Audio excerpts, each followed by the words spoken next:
It is something about those Hitchcockian films that just always grabs my attention for generations, and here we are with another one that fits the mold perfectly.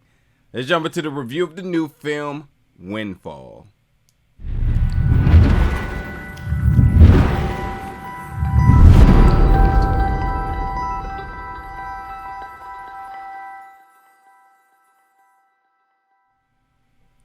What's up, folks, and welcome back to the channel today for another review. Today we're going to be reviewing the film Windfall, which is going to be releasing on Netflix March 18th. Now, as I said, this film is a Hitchcockian film, and I'm going to obviously explain why, but like if you are a film of the great Albert Hitchcock and all of the films that he's done, and then all of the films that fits the mold, this is a no-brainer. You already had your eyes set on it. I mean, you instantly could tell. But upon watching the film, to add a little bit more detail to it, this film is very suspenseful, very moody, and those are like some of the biggest traits. But the biggest thing for me is about how the tension builds the entire film, and as a viewer, just along for the ride. So I love the recipe of what this film delivers. And then when you look at the cast, it's very small but efficient cast in Jason Segel, Lily Collins, who I'm a huge fan of. I think when it comes down to actors who could just really generate a lot of emotion in short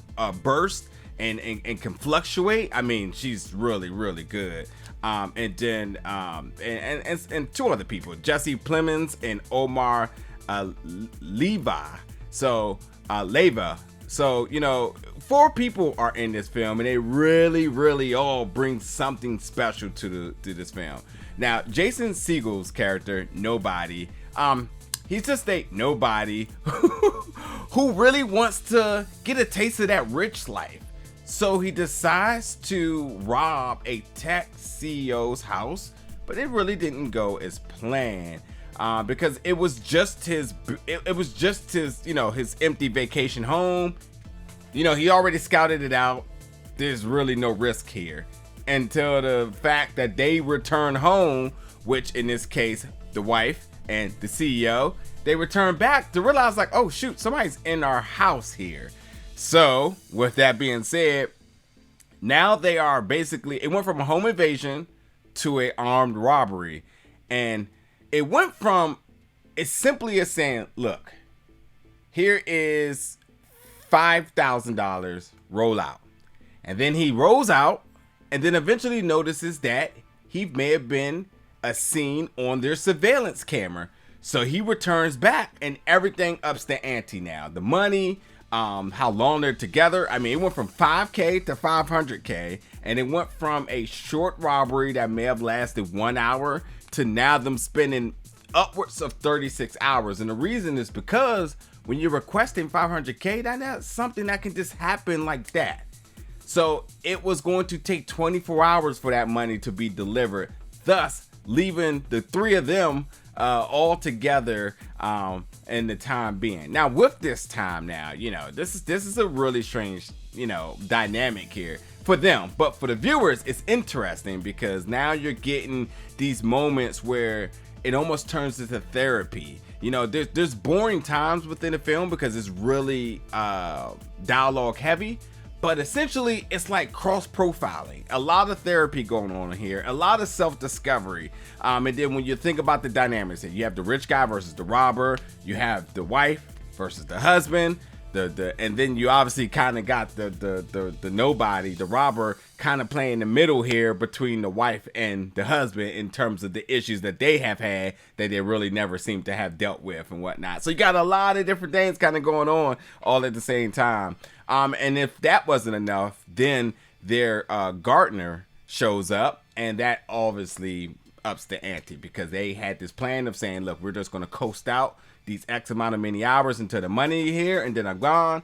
But then the gardener's there and he's asking questions, and he eventually realizes the dynamic. So now he becomes a hostage here.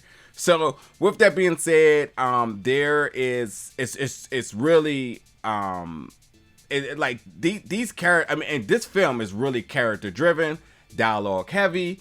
The score is fantastic, as you would expect, giving you a lot of different like moods and feelings. I mean, it's very suspenseful, and that, I mean, it's the score is fantastic in providing that extra element.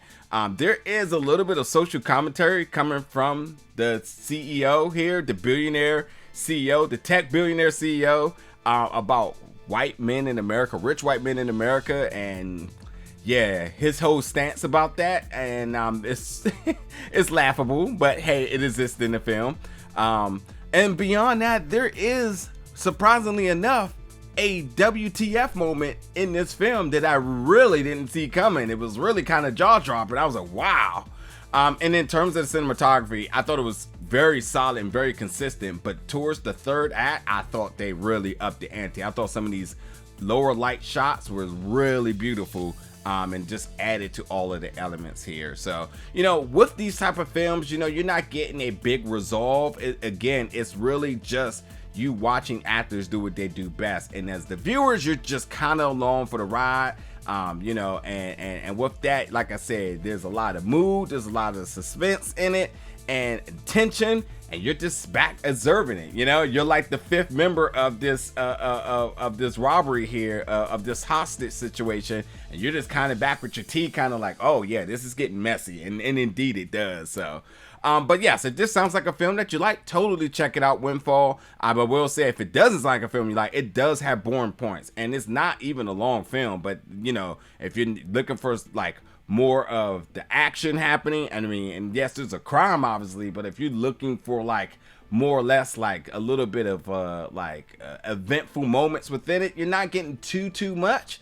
But you know, it all depends on what you like in the film, you know. So, but yeah, totally check it out if it does sound like it's something you're interested in. Again, it's on Netflix, March 18th. Jump in the comments, let me know your thoughts about this, and as always, stay tuned for more reviews very soon.